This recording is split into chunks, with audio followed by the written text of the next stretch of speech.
Having car problems? Well, with Rhoda, getting them fixed is as easy as ordering takeout. They'll come pick up your car for free, do any repair or maintenance needed, and return it right to your driveway. They'll even give you a complimentary video inspection of your car so you can see what needs to be done. Perfect for those of us that maybe aren't so car savvy. Book your appointment online at roda.com. And lucky for you, CityCast listeners get a 20% discount on any service for up to $100 off. Just use the code CityCast20.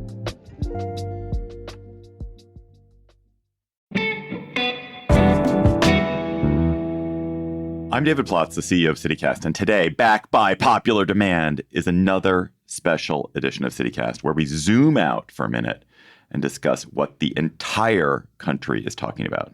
You might not know this, but the CityCast show that you're listening to right now is part of a national network of daily local podcasts. CityCast has teams around the country on the ground making newsletters and podcasts that connect people to their cities, including my own hometown of Washington, D.C., huzzah. A few months ago, we tried an experiment. We invited a bunch of our local hosts onto a Zoom call to talk about the stories from their hometowns that you absolutely had to learn about. CityCast listeners loved hearing stories from other cities around the country, and tons of you told us that you wanted us to do this again. So here we are. Like, literally, here are a bunch of hosts again. Hi, David. Hey, David. Hi. Hey, Plotz. Hello. They're here to tell me the story from their hometown that you absolutely need to hear about this fall. From Utah's crazy plan to seize all the federal land in the state, to the revival of 3 Mile Island. Remember 3 Mile Island, the nuclear power plant? To Austin's ambitious new composting for all plan, and much, much more. So let us head out on our whirlwind tour of the United States. We're going to start in Salt Lake City with Ali Vallarta, the host of CityCast Salt Lake. Hello, Ali. How are you? Hi, David. So there will be no more federal land in Utah? Is that the plan? Not exactly. So the state of Utah has filed a historic case asking the Supreme Court to basically make the federal government give 18.5 million acres of federal land over to the state to manage. So not all of it. But I do want to give a little context here, because not everyone in this room right now is in the West. So for context, I know we have Jacoby here from Chicago. Hey, Jacoby. 1% of Illinois is land owned and managed by the federal government. Here in Utah, 70% of our state is owned and managed by the federal government. Damn. So, right? So, like, our state officials love to go to bat with the feds about this. And of course, if you've ever visited Utah or Salt Lake City, chances are federal land is what brought you here. We've got the Mighty 5 national parks. It's beautiful. And I should clarify, David, the state doesn't want everything. They don't want the national parks. They're not fighting for national forests. They want land that is, quote unquote, unappropriated, which is kind of these like big swaths that are often near national parks. It's probably where you've camped for free if you've been here. And even though it's called unappropriated land, it does have a purpose still. Like there's grazing, there's mining. And this land is managed by the Bureau of Land Management, which is in the West, the BLM. That's the Western BLM. So the size of land that Utah's fighting for right now is the size of South Carolina inside of Utah. And how are they going to grab it? How do they feel that the state can, because presumably the federal government has rights to the land. So what's the case they're making? I mean, the case they're making is, look, this land isn't national park. It hasn't been given any sort of like, you know, holy purpose like our national parks have. And they're asking the Supreme Court not necessarily to give this land to Utah, but to force the federal government to give up this land because basically it's not, you know, doing enough with it. Is this case going to be taken up by the Supreme Court? And is this case going to be ruled in favor of Utah in the Supreme Court? I don't know. It seems unlikely. But we are living in unprecedented times. And if you've followed the Supreme Court recently, like we're in a states' rights era, right? From abortion to undercutting the Environmental Protection Agency, the EPA, So Utah's been wanting to do this for a decade.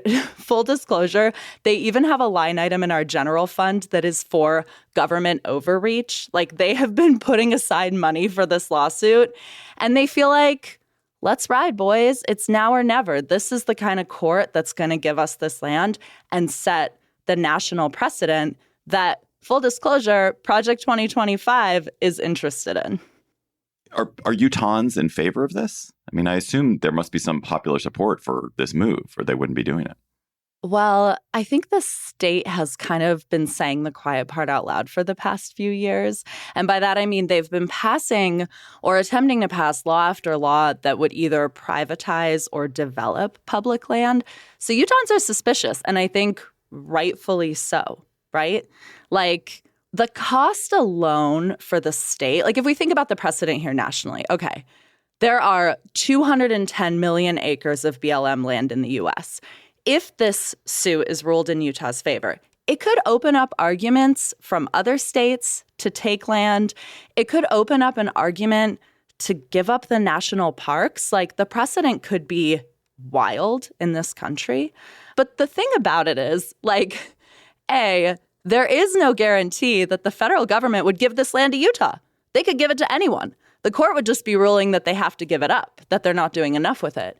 And B, the cost to manage land is so expensive. It would cost, just in Utah, to manage this land, a couple $100 million. So wherever you are, listener, in the country, if your state had a couple $100 million bill, what kind of things would they do with land that is fertile with oil and gas and timber to pay that bill? I would follow your hunch there. Texas is already licking its chops, I'm sure. I would say Idaho is watching this carefully because 63% of our land is also federally owned. And there have been big movements to develop it and sell it. And so this is a hot button issue in Idaho. Wow. Yeah. And there is also, I know, like in Nevada and here, you know, we've got Utah Senator Mike Lee, who brought a bill forward a couple years ago that was called, I think, the Homes Act or something. And he was basically saying like, oh, we've got this housing crisis. We've got all this land. We could develop housing on this land. That is where I think for me, this kind of becomes like a density issue. And I know that might feel like a stretch because we're talking about a rural place, but like, anyone who lives in a city is familiar with land hungriness, is familiar with this case that's always being made that we need more and more and more, fight for every inch. And what we know is that we tend to build stronger, safer, more tax revenue generating cities when we grow in and up. And so my brain, as the host of CityCast Salt Lake, is like becomes so density obsessed that I'm even viewing this lawsuit through that lens, David.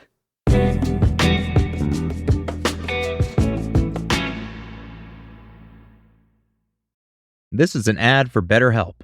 Welcome to the world. Please read your personal owner's manual thoroughly. In it, you'll find simple instructions for how to interact with your fellow human beings and how to find happiness and peace of mind. Thank you, and have a nice life. Unfortunately, life doesn't come with an owner's manual. That's why there's BetterHelp Online Therapy. Connect with a credentialed therapist by phone, video, or online chat.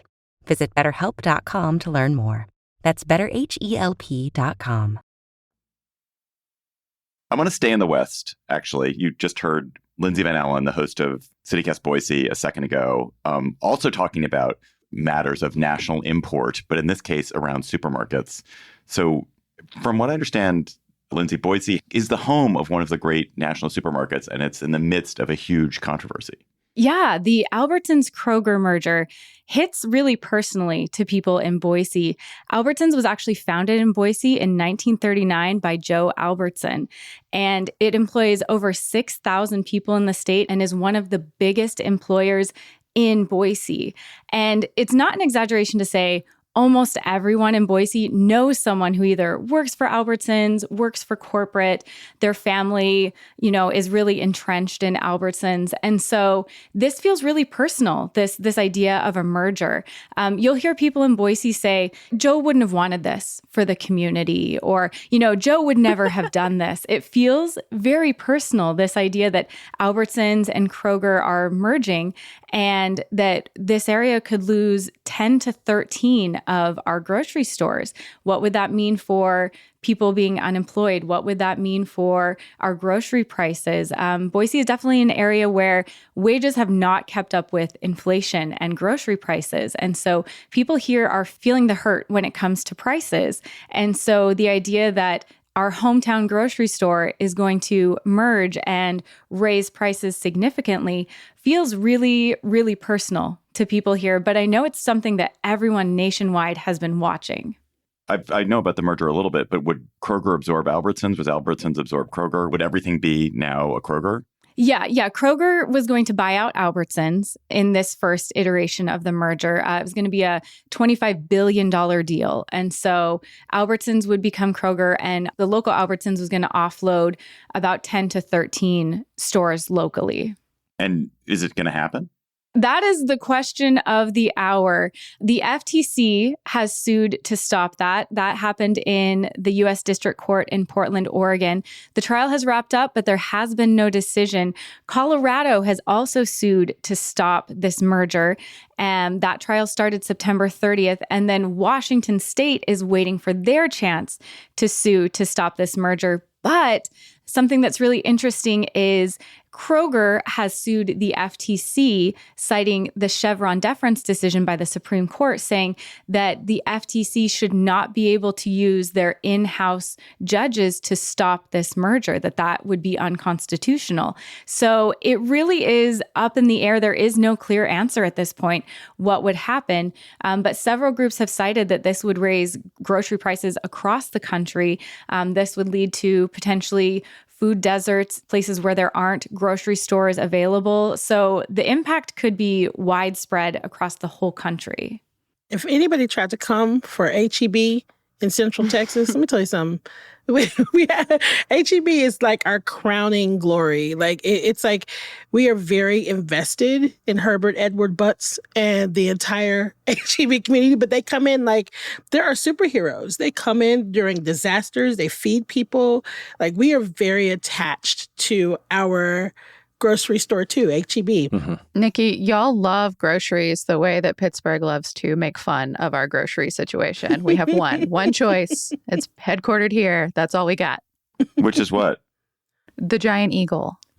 The dirty bird. What a name. Of course. In Illinois, these companies combined to run over 250 stores. And like for me, the grocery store growing up was Jewel's. It's technically Jewel Osco. There is no S, but for us, it's Jewel's. Mm-hmm. And in this deal, they announced that they would sell some, 500 stores to a different company to sort of get under the threshold so that their oligarchy can move forward. And that means nearly 35 stores in our area are likely to be sold under this deal. And while all of them promise that they don't have any plans to close any of the Jewel Osco, any of the Mariano's in our area, we are very suspect to grocery stores in the city of Chicago. We've seen Save-A-Lots close. We've seen Walmart's close. We've seen Mariano, Jewel's, Dominic's. I could go on and on about the lack of trust we have in the grocery cartel. And so for them to gain a bigger market share if this deal goes through means we're likely more vulnerable to their cost-cutting measures. Not to be aggressively pro-Kroger here, but I will say right now, if you get your flu shot and your COVID vaccine at any Kroger, they will put $20 on your, they'll give you $20 in groceries. Wait, I love that though. Wait, that's smart. What? I don't think that they should be price gouging and getting to do whatever they want because of that, but just like a low-key shout out. I'll take it. Everyone loves talking about grocery stores. We could probably just do this episode entirely about grocery stores, but we will not. But we are going to stay in the consumables world. We're going to go to Austin, where CityCast Austin host Nikki Devon is going to talk about this composting for all mandate, or not if it's a mandate, composting for all opportunity that Austin has now. I mean, you're absolutely right. It is a mandate. Starting October 1st, the city of Austin was going to require all multifamily communities with 5 or more dwelling units to provide convenient access to commercial composting collection services to residents and employees. And so multifamily communities include apartment buildings, dorms, assisted living facilities, nursing homes, condos. And this is going to affect more than half of Austinites. So 85% of the city's landfill waste comes from people in apartments and commercial multifamily buildings. And 37% of that waste was compostable. And so Austin's like, enough of that. We're not having it. They're the first city in Texas to require composting access for multifamily communities. And I think that that's mainly because of our very ambitious zero waste initiative that is aiming to reduce 90% of our waste from landfills and incinerators by 2040. So landlords got to provide compost containers, collection services. They have to educate their residents and employees about the compost with signs in 2 languages. And you know, it's required to update every single year. And they offer rebates and waivers to help offset the costs. But y'all, here's what's hilarious and very Austin.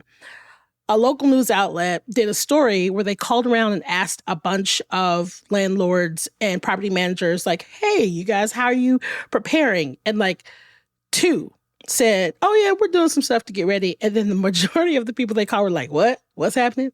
Like they had no idea that this is coming up. And so they asked the Austin Resource Recovery handles all of our waste. And their director says, well, okay, in February, we're going to nudge anyone out of compliance. We're going to send them a little nudge. And they're still out of compliance by next October. They could face a Class C misdemeanor, but the city is not going to be issuing any fines. So it's just going to be like, you're in timeout. We want you to compost, which is very Austin. It's very Austin. I know in Texas you have this problem where you blue dot cities, you have a red state government that is like, we don't want you to do this. I would have thought composting would be one of these things where the Republican state legislator would be like, this is terrible. Why are we wasting time on composting? Are they going after it at all? No, because we have this zero waste initiative and it is very ambitious and we really think we're going to do it. But at the end of the day, our recycling is abysmal. Like Austin is a city of triers. We going to try it. Like everywhere in the city practically will offer a 3-bin trash, like trash, recycle, or compost. They offer it. But the issue is that a lot of us just don't know what we can and can't recycle or compost. We don't know. So, you know, we try, but I don't think Texas is worried about it, to be quite honest. I think they're just like, okay, well, we're going to let those hippies do whatever they do with their trash as long as they're not paying attention to their rights. We don't care about the trash. I wonder if everyone will come to be disillusioned with composting the way they're disillusioned with recycling. The recycling became so confusing and so hard to follow in most cities that people just are very down on it. I wonder if that'll happen with composting. It still is. I mean, it still is. We have our recycling picks up mixed paper, hard plastic, metal, and glass. That is it. Anything else you want to recycle, you can take yourself to our recycling and reuse center. And I think the reality of that is that the only people that do that are people like my partner. Like, I just don't think everybody is going to go out of their way to be like, no, don't throw that coffee top away. No, babe, we can recycle that. Like everybody's going to do that. Okay, for all the things about Idaho, all day I could be like, here's how Idaho doesn't do great. Boise has a great composting program and It's been super successful. So if y'all want, like, I wouldn't suggest that we could help with a lot of things, but one thing the city of Boise has done very well is composting. I mean, we had TikTok dances. It's very popular. What? It's a whole thing. It's very popular. Big program with the city. So I don't know if Austin would I'd love to help you because when it's successful, it's very great. It's fantastic.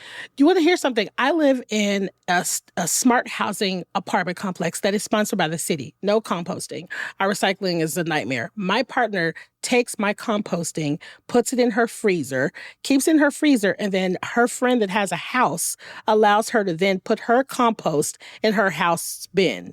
And the reality is that everybody ain't got that kind of time. Like everybody's not trying to be that much of a good person. I'm surely not. If she didn't do it, there would be no compost in this house. So here we are. We're coming up on the 1-year anniversary of our Mayor Brandon Johnson's citywide composting program, because less than 9% of the trash in Chicago stays out of a landfill. We have a notorious landfill on our southeast side that you can smell for miles and miles as you approach it. But I am not sure how well it is doing the city. We did an entire episode on composting. We got a composting sponsor, and I ain't composted a damn thing. So I need to start where I sit. Get with it, Jacoby. Come on, man. Come on. Listen. I ain't been on it. And I got a lot of banana peels, and they just going in the trash can. All right, we're going to stay in Chicago. That was CityCast Chicago host Jacoby Cochran. Jacoby, you are doing composting poorly, excuse me. It sounds like maybe you're also shot spotting poorly. You wanted to talk about the controversy in your city over the company formerly known as ShotSpotter. Tell us about ShotSpotter and why Chicago is up in arms about it. Yeah, Chicago is not dumping its waste well, but is currently dumping its gunshot detection technology. Back in September, Brandon Johnson announced that he is going to move forward with his campaign promise, and he decommissioned SoundThinking, the company that was recently known as ShotSpotter. Let me back up a little bit. Over the last 6 years, Chicago has paid over $60 million to ShotSpotter. They have over 2,000 sensors in our city, largely located in Black and brown neighborhoods, largely disinvested neighborhoods, and thus where you do see high concentrations of gun violence. And over these 6 years, the responses have been a mixed bag depending on who you ask. Earlier this year in February, Mayor Brandon Johnson was like, all right, I campaigned hard on getting rid of this technology. I attended some of his rallies, and it was a major talking point about his administration. He promised that he would get rid of it because we had growing sources from our Office of Inspector General, from the MacArthur Center of Justice, that said not only is ShotSpotter not living up to its mission to prevent or lower gun violence, it was very rarely leading to arrests, evidence being recovered, guns being recovered, and ultimately it was leading police to prioritize those alerts rather than the 911 calls that were coming in. Also, the sensors, people had a lot of questions like, okay, how much is it actually picking up gunshots? How many gunshots is it missing? How many times is it misinterpreting the sound of an 18-wheeler driving through the back of the yard's neighborhood, a neighborhood that has a large manufacturing footprint.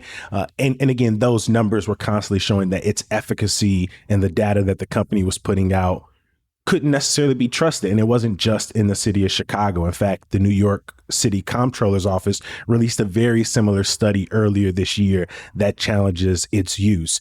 Now, you would think that'd be the end of it. The mayor, who has the power to sign and end contracts, says he doesn't want this anymore. However, our city council immediately pushed back when one of our alder people introduced legislation that would require a city council vote to cancel the contract. The mayor was like, you ain't got no power to do that. I don't care. They passed the ordinance 34-14 back in May. The mayor dismissed it. A couple of weeks ago, the council, led by the same alderperson, took another vote where they said, okay, we would like the contract negotiation power to be given over to the superintendent of police, Larry Snelling. The city council agreed again. They voted 33-14. And the mayor, once again, didn't agree with this decision, said they don't have the legal authority. He was going to veto it, chose not to, and sensors started being decommissioned at the end of September. Are there other cities where SoundThinking / ShotSpotter is operating? Yes, cities that have either picked up interest or started work with the technology or expanded over the last few years includes places like New York City, Cleveland, Cincinnati, Seattle, Syracuse. However, over the past decade, places like Atlanta, New Orleans, San Antonio, Charlotte, and now Chicago have ended their use, with very similar bodies within their cities professing the same thing, which is, hey, we don't believe that ShotSpotter is lowering gun violence. We don't believe that it leads to arrests or evidence being recovered. And we ultimately think it's sending police charged into already over-policed, disinvested environments. And so, yeah, now we're kind of at this stalemate. Pittsburgh is one of them. And our city council has actually doubled down. So we've spent a fraction of what Chicago has, though we are, of course, a fraction of the size. We have had it since 2015, and they just put it into new neighborhoods earlier this year. So our contract is like $1.2 million per year. You can do the math on how long it's been around. And I think the last data I saw, it was a couple of years old. Right now, it's covering roughly 18 miles of our city's 55 square miles. Like, that's a really huge chunk of the city of Pittsburgh. And it is exactly where you think it would be. It's being installed in our predominantly Black and brown neighborhoods and in low-income areas. And the still relatively new chief of police, he loves it. Like, he's all in. What's a shot spotter? I got you. It's ultimately a radar or sensor that's maybe put up on a light pole, and it's supposed to listen and accurately hear gunshots and send alerts to police officers, with their argument being that over 80% of gunshots are not ever reported or called in.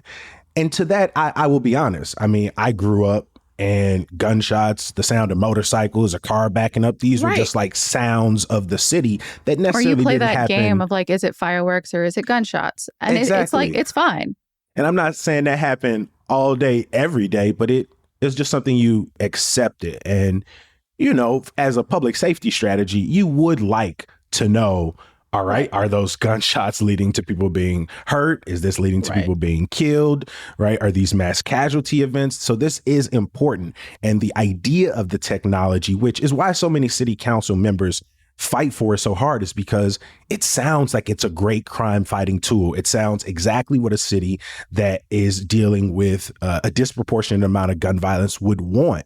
And you know, we gave it a shot. Unfortunately, the data says that maybe it's not living up to that reality. And while I think we should be questioning the use of technology and surveillance in public safety, our mayor has already put out a request for other companies to pitch themselves to the city. And so we're getting one company, but maybe not this conversation.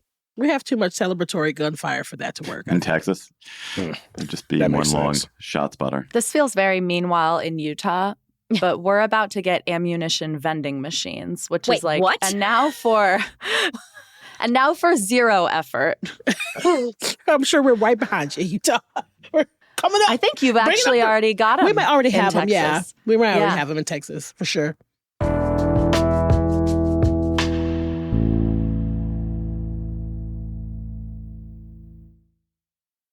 Oh, it's such a clutch off-season pickup, Dave. I was worried we'd bring back the same team. I meant those blackout motorized shades. Blinds.com made it crazy affordable to replace our old blinds. Hard to install? No, it's easy. I installed these and then got some for my mom. She talked to a design consultant for free and scheduled a professional measure and install. Hall of Fame son. They're the #1 online retailer of custom window coverings in the world. Blinds.com is the GOAT. Shop Blinds.com right now and get up to 45% off select styles. Rules and restrictions may apply. All right, let's move to my hometown here in Washington, D.C. We have CityCast DC's Julia Karron talking about one of the crises of the city. Every city, of course, these days has a housing crisis of some sort, multiple housing crises. And D.C. is suffering from one that I was really surprised to learn about, Julia. So DC, for people who don't know, is actually very tenant friendly, like big time tenant rights. We talked to the Office of Tenant Rights actually about what people can do if their landlords are being dumb and don't replace things. But y'all might remember the pandemic back in 2020, that housing was a big issue then. And people were worried about getting evicted from their houses, from their apartments, and they'd have to leave. In DC, what they did was they expanded the emergency rental assistance program to basically say, hey, we understand that you're undergoing hard times right now, but we're going to figure this out together. It's okay if you have back pay on your rental payments. Fast forward to today, and now DC is at essentially a huge housing crisis because a bunch of people haven't paid their rent. And DC, who is known to be pro-tenant, is now swinging completely in the opposite direction. Council Chairman Phil Mendelson announced emergency legislation, rolling back what was originally part of the emergency rental assistance program stuff, saying, hey, you guys need to pay your rent because landlords now have to pay their mortgages. Those bills are coming due. And it might kick a lot of people out of their homes. 97,000 people rely on emergency rental assistance. And so this could get very messy very, very quickly. Yeah. So like 1 in every 7 Washingtonians is relying on emergency rental assistance. And because they suspended evictions and, made it much harder for landlords to kick out people who were unable to pay or weren't paying, people were able to stay in their housing. And now, so it's one of these things where landlords, I think everyone has ambivalence about landlords, but these are folks who have properties that they are not collecting enough rent on them to maintain the properties or to be able to support themselves. So they have these tenants who are way overdue in their rent. They themselves don't have the money to support their property. And the city no longer has these extra COVID funds to sort of backstop everybody. And that seems like a recipe for a lot of people suffering. Yeah. There's also like some landlords have reported that some people have upwards of $40,000 in back payment on rent. Like that is one person's annual salary potentially in back payment on rent. And so like, I don't know where people are going to come up with this money to pay back these landlords. And apparently like a lot of industry analysts are saying that like 20,000 affordable housing units in DC are at risk of foreclosure because of this. Mayor Bowser's like, we don't want to see people become homeless. We don't want to see people get kicked out on the street. But she's asking people like, hey, please pay your rent because the bills are due right now. And actually, just to add one twist, which I learned from CityCast DC, is that so if a landlord is unable to make their payments, if their tenants are not paying the rent, they stop being able to make their payments, and their property goes into foreclosure and the bank takes the property, all the rent protections that apply to that property stop existing. So the bank can then sell that property to a developer who will develop it at market rate housing, and it will just be more, fancy apartments. And so it's one of these situations where the landlords who are maintaining sort of housing that serves lots of people with lower incomes are getting foreclosed on, and this housing is then disappearing, and DC is becoming even more a playground for rich people, which it already is. Yeah, it's how many fancy condos with like fancy marble countertops can you build for DC's population? I don't know. Is anything like this happening in your guys' cities as well? In Austin, our housing is just out of control. The city has a smart housing program that gives all of these rebates and incentives for new builds and even, current builds that will offer rate at a discounted amount. But our housing has gotten so bad now that it's any developer that comes in that wants to build, the city is like, you got to give us something. You got to give us 8%, 8 units, some sort of MFI. We have to, because now we've reached like a critical point where we're losing people. People can't afford to live here anymore. Families are losing their housing.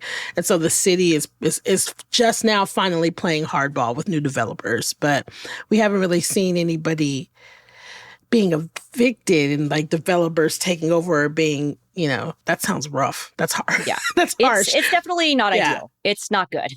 Exactly. I say that the situation in Boise is very different in that we don't have great renter protections. That's and what I was going to say about Chicago. Yeah. So the issue is there aren't great renter protections. Companies are coming in, building, of course, very expensive housing. They don't have to have low cost units or affordable units. And then companies are buying apartment complexes and jacking up the rent 50%, 100%, 200%. We had evictions in our city double last year, and we just don't have the resources to manage it. But we're so desperate for housing that, our city's like, yes, if you can build, please build. But it's a lot of stuff that people who live here can't afford. Our last stop on our tour is outside of Pittsburgh. Megan Harris, the host of CityCast Pittsburgh. My goodness, when you told me that 3 Mile Island, the nuclear power plant, was back, I just flashed back to 1979. Man, as a kid, that was the story that I was gripped by. You all are too young for this. The story I was utterly gripped by as a 9-year-old was what is going to happen at 3 Mile Island. And now this is a nuclear power plant that's back providing low carbon, low CO2, no CO2 emission power to Microsoft, I guess. Well, it will be. Not to the public. Yeah. If everything goes to plan and all of the regulatory agencies that have to weigh in say yes, then by 2028, it will be back online. But we'll start with a little TMI, 3 Mile Island history. So if you are not familiar with what happened, it is in central PA, very close to our state capital, but not far drive from Pittsburgh. Construction began in 68. It actually opened fully operational in 78. And then in 79, in March of 79, the younger of the 2 reactors suffered a partial meltdown. So something went wrong with a valve, toxic air was released, and it was not initially clear how bad it was. Turns out, good news, not very. No one died. There were no cancers that were ever linked to what happened. But for the people who lived there, and probably people all over the country, all over the world, it was super scary. So here in Pennsylvania, there were lockdowns and evacuations. I mean, for years after, it sparked waves of nuclear activism. And then, of course, after the evacuations, everyone here got to come home. But I mean, to speak to your point, David, I think for a lot of people, it still looms very large and maybe most notorious. It is still considered the worst nuclear accident in U.S. history. Wow. But they're not reopening it to provide energy to for the schools. masses? No. For one AI. client. Yeah, it's for Microsoft. So this is an unprecedented deal. Whoa. We've all heard about the data centers and how much energy that they suck out of everything. We love our memes and our cat videos and all the jokes, but it really does take a tremendous amount of energy to power all of that. And all of these tech companies can't turn to their home bases for this. It's often cooled by water. They need something consistent, something that runs 24/7, and nuclear can. So unlike solar and hydro and wind energy or natural gas, which has to be pumped from one place to another, nuclear can actually do this. And there are only 2 plants in the country that have been closed, but are not so closed that they can't be brought back online. And one of them is 3 Mile Island, which is also the place where this huge accident happened. So in our case, it closed in 2019. The one that didn't melt down, it just kept plugging along. And the only reason it actually got shut down is just because it wasn't turning a profit anymore by comparison to all those other things. But now we have a climate crisis and data centers. So the energy landscape here in Pennsylvania and all over the country has changed a lot.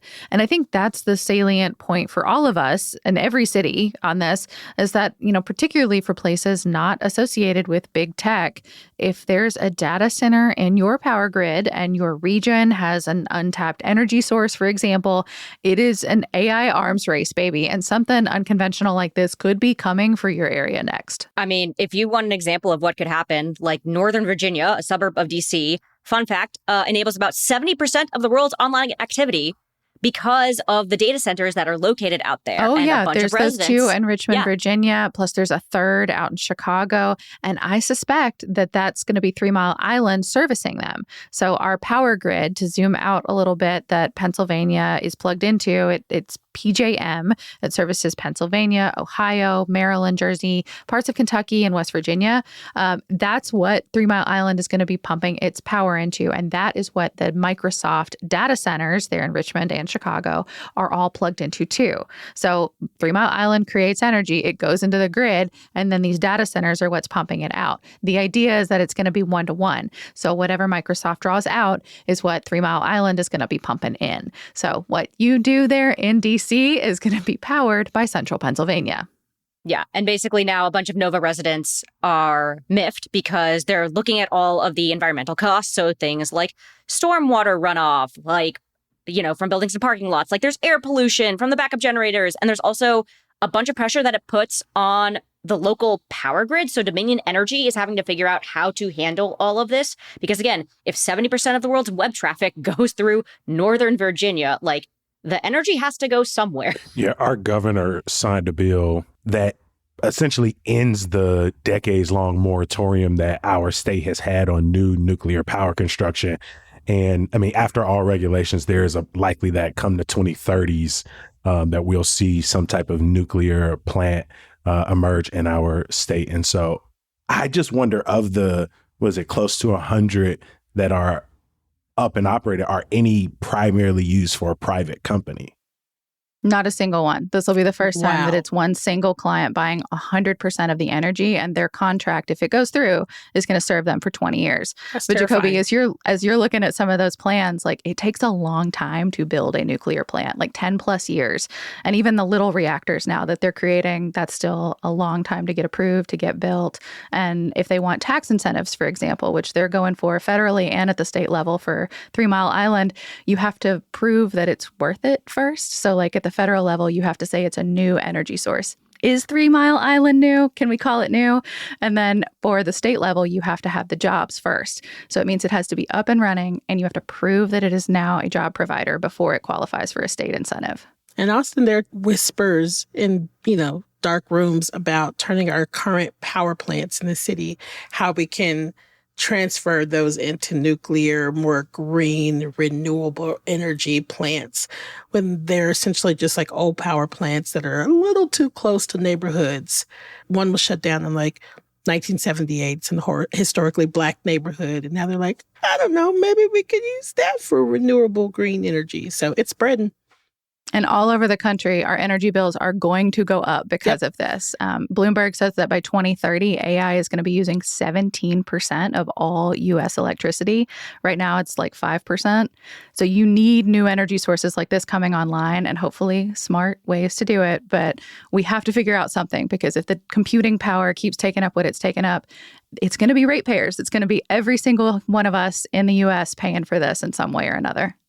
That was so wonderful listening to you all talk about issues that your hometowns are facing. And thank you, listeners, for joining us on CityCast USA and hearing about things that may be talked about in your city in months to come. If you have friends or family living in another CityCast city, please tell them about the great podcast in their hometown. We'll be back tomorrow with a regular episode of your local CityCast. Till then, goodbye, all. Bye, David. Peace, Bye, peace. David.